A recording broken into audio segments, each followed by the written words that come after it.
restaurant is up in North Tonawanda and had been open, I think, since October. So, pretty new restaurant. Fairly new restaurant. Okay. Exactly. But now they've been having some problems at this particular restaurant. Just over the past couple of weeks, accusations of lies and fraud flying between the restaurant owners and the landlord, Frank Budway, owner of the Budway supermarket stores. Police have been called to the restaurant. This is according to the Buffalo News on Saturday. Police have been called to the restaurant 6 times since January 6th and 15 times since October. Wow. There are people we read about in the Niagara Falls police blotter. We don't ever have police calls on them 15 times since October. So it's a little high. I can't believe this place hasn't made the blotter yet then. Most were landlord-tenant disputes, but others involved clashes between the two owners of the restaurant. Budway says, it's a crazy story. Budway says his tenants, restaurant owners Terry Valenti and Lori Braculio, owe him at least $11,000 in rent and other payments. He's launched eviction proceedings against them and has accused Lori, for example, of writing a bad check. She was arrested on that complaint in North Tonawanda. Budway says it's just craziness. He says he's fed up. He's locked them out of the building. He shut off the gas briefly. He blocked the entrances to the building. And the reason he may have been doing all of that is because he was alarmed when Lori drove a truck into the building on New Year's Eve. Wow. Now, she's not old enough to be confused between gas and brake. But it was New Year's Eve, and that could be drunk enough. So this is kind of on purpose. Or, vengeance. I don't know, causing window and door damage. Now, by the way, is this place still open? It's a great question. I actually don't know. First off, it's tough to cook with no gas. Very tough. Also, when the doors have been blocked and locked and stuff like that, it's also very tough to run a restaurant. Yes, tough to get customers in the door. Valenti said Valenti said his fiancée was experiencing a breakdown at the time. But he's denied other of the accusations by Budway, and he says he's even baffled by this guy. He goes, I like Frank. I don't know what's happened in the last 2 weeks. Now, Valenti said he previously owned New York Deli and Cafe in Lackawanna, managed the East Eden Tavern. But then as you go into the story, you begin to see that some other things have been popping up. And that's where we became really kind of interested in this as just a story. Valenti's, this is according to the Buffalo News, has had a track record of making false statements regarding his education and culinary background to a variety of publications, including the Buffalo News.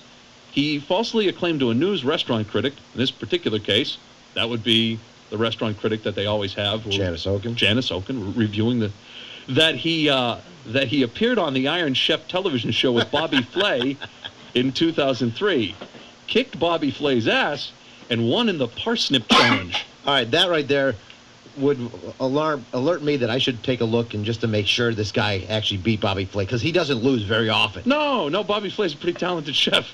And then it appears, according to the Buffalo News, Lori has a lengthy criminal history. According to a background check, she's been arrested in at least 3 states, arrested at least 4 times in Florida on misdemeanor charges of passing bad checks, and a whole bunch of other things. And it's like, damn. You just start reading comments underneath stories, and then it all got traced back. And this is where the story really begins, with Janice Oken in the Buffalo News putting out another one of her restaurant reviews. And Alan Bedanko, Buffalo pundit, now with Art Voice, doing just a simple background check on a couple of the things that were brought up in the article, going, wait a second. He beat Bobby Flay in a Parsnip Challenge? So can I point out one other little historical thing? Sure, go ahead, and then we'll bring Alan on. You said he also was involved as manager of the East Eden Tap, right? Yeah. I don't know if it was under his management, but that place got shut down for a while. As a popular snowmobile destination, there was a winter we couldn't go there because they had closed due to some problems. I don't know. Just saying. It's odd, right? Coincidence, yes. Yeah, okay. So Alan, thanks for coming on. How are you, Alan? I'm good. How are you? Welcome to Mornings. Yeah, thank you. So you were going through your favorite restaurant critic's latest column. Yes. Janice Oken. Yes. And in this particular case, she wrote about this Valenti's Tavern. By the way, most people who've tried his food, this is pretty decent. Okay. Yeah, right? I mean, not bad. Okay. Yeah. So you're reading the article, and you notice that she wrote, without checking the facts, I'm assuming, that he won in the Bobby Flay Iron Chef Challenge.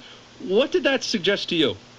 Well, it suggested to me that there was something fishy going on because Iron Chef America, which is where Bobby Flay has been, one of the Iron Chefs, has only been in existence since 2004. and all of Valenti's timelines didn't really add up. And what we do usually on Fridays when Janice Oken's reviews come on, a few of us, we take to Twitter and we basically mock it. We make fun of the reviews because they're somewhat antiquated and anachronistic, and they talk more about the booths than they do about the food. So we were having this, sort of weekly conversation, and I don't even think it was me who brought up, wait, Iron Chef? And then we started looking into this guy's background, and he's made claims at places that he worked at in Florida about having graduated from the Culinary Institute of America, which is, it's the Harvard of culinary schools. He claimed that after graduating from the Culinary Institute of America, he went on to work at Mama Leone's in New York City, where he was so well regarded that he quickly became the head chef. And the day that he quit, the owner cried. He was so good. And this is literally, this is almost verbatim from a story in Florida, from when he took a job at some, fish place down in Florida. So all of this is not adding up. I've been to Mama Leone's. I grew up in New York. That place was never that great of a place to begin with. It was always a tourist trap, so it's kind of odd for a chef who's trying to pump up his credentials to say, I used to work at Mama Leone's. People would be like, who cares? Right. That's like, I'm selling soubrettes on the corner. Big deal, It's a tourist trap. Maybe he's counting on people as being big Billy Joel fans and remembering it from Mama Leone left a note on the door. It could very well be, but the timeline didn't work because first of all, within I think 24 hours of me posting to Art Voice, a sort of fact check what these people told Janice Oken, the spokesperson for the CIA, for the Culinary Institute, posted, by the way, this guy never attended here and he never graduated here. So he didn't graduate from the CIA. The timeline didn't work because he said he graduated from the CIA in 93, but Mama Leone's closed in 94, so that would be quite a meteoric rise for a guy to become head chef and make the guy cry before leaving. And then we went through, you can go on Wikipedia and you can look at every single Iron Chef episode that's ever aired.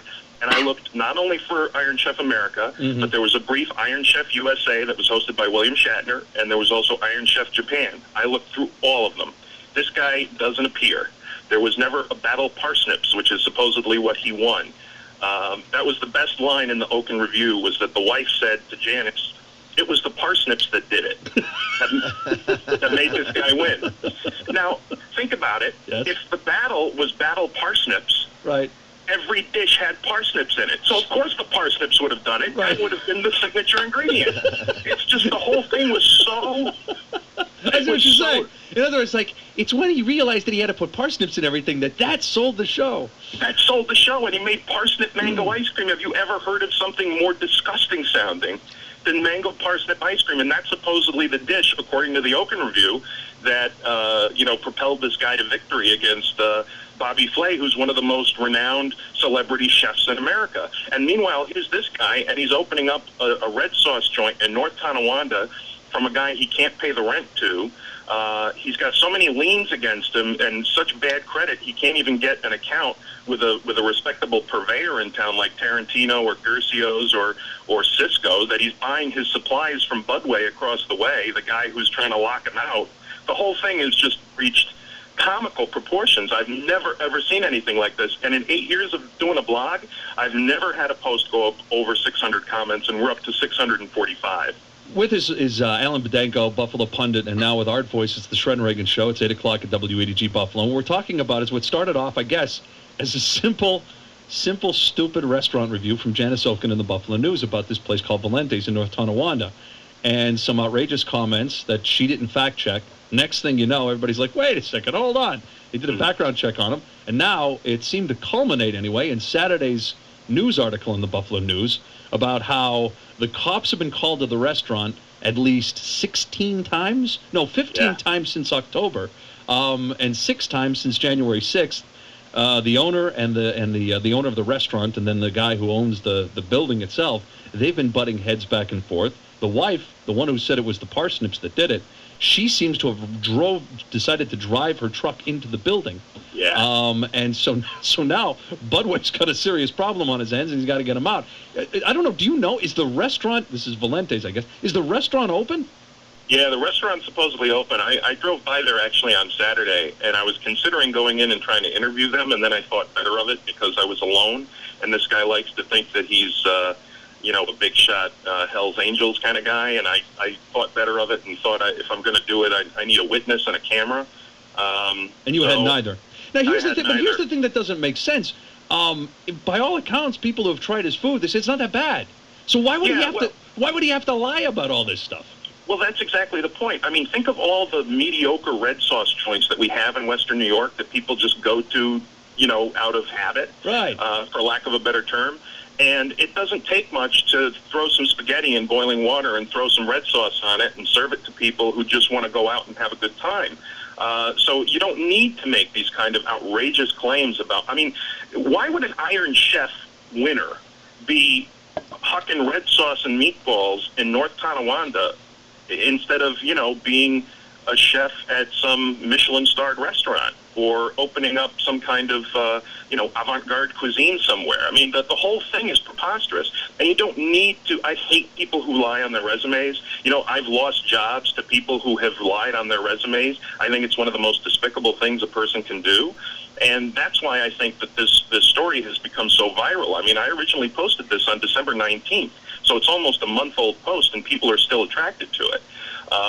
And I think that whole thing, plus this couple's history, is coming back to haunt them. It's weird. It's the type of maybe lie that you could have told back in the day when Janice Oken, was starting, and you didn't have the internet, and you didn't have a bunch of people all connected who could put these things together and make sense of it. Now, let's turn away for a moment from the guy in the restaurant and his wife and everything like that, and to the Buffalo News. Have you contacted the Buffalo News at all to go, so you're Janice Oken?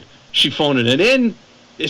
No fact checking? She checked out a long time ago. Why do you still publish these things? And I guess the Buffalo News decided to take the story as she first wrote it and take out a lot of the craziness that she initially just published, right? Yeah.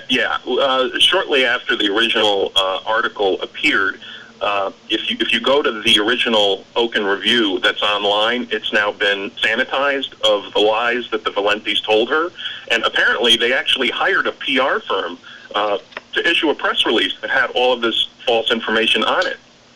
And I think Metro Papers or somebody contacted the PR firm and said, "Yo, what's up with this?" And the guy said, "I don't know. I just assume they're telling me the truth. They're my clients. What do I know?" I don't understand the way in which the corrections took place. I actually got into an argument with Andrew Galarno, who's the food editor at the Buffalo News, on my Facebook page yesterday, and he was insisting that the Buffalo News found out about the falsity of these claims on its own, and that my efforts and my posts and my comments at the Buffalo News had nothing to do with it. I don't know whether that's true or not. I'm not going to call Andrew a liar for sure, but it's... well, they may have, but I guess they did initially publish a lot of this stuff. Exactly. But I just assumed that it was written first, an editor goes through it, and looks at a couple of the, maybe a couple of things like the Iron Chef bit for a moment ago. Janice, did you check to make sure that this actually happened? Did you look through it? Oh yeah, sure, no problem. Yeah, I got it all taken care of. That question had to come up at some point, right? I guess. I mean, it took us all of 5 minutes to figure out that it was a lie. It didn't take much. You go to Wikipedia, and if you know that there were 3 versions of Iron Chef that existed that Bobby Flay may have appeared on, you check those, and, there was never a Valenti, and there was never... Who would care about battle parsnips? Could you imagine a more boring ingredient than that to wrap an hour-long show around? I can't. Yeah, it doesn't make a lot of sense. Yeah. I want to know how the place is still open when he's been going through all these landlord disputes, when they've talked about barricading the doors. The woman drove into the building. They may have just signed a lease. Now, Alan, your lawyer as well. He may have signed a lease that states legally he can stay open. I think right now they're in North Tonawanda City Court for the eviction proceedings. Right. What Mr. Budway tried to do, we call that in the legal community self-help measures. Those aren't always permitted, although, when you're dealing with a commercial lease, it's much different than a residential lease, and a landlord has more rights in a commercial lease than he does in a, if he's trying to evict a tenant who's just a family. So I don't, and I don't do landlord-tenant law, so I don't know the particulars of whether what he did is proper or not. But it'll all get sorted out in North Tonawanda City Court, and frankly, that's going to be one of the more interesting court appearances, I think,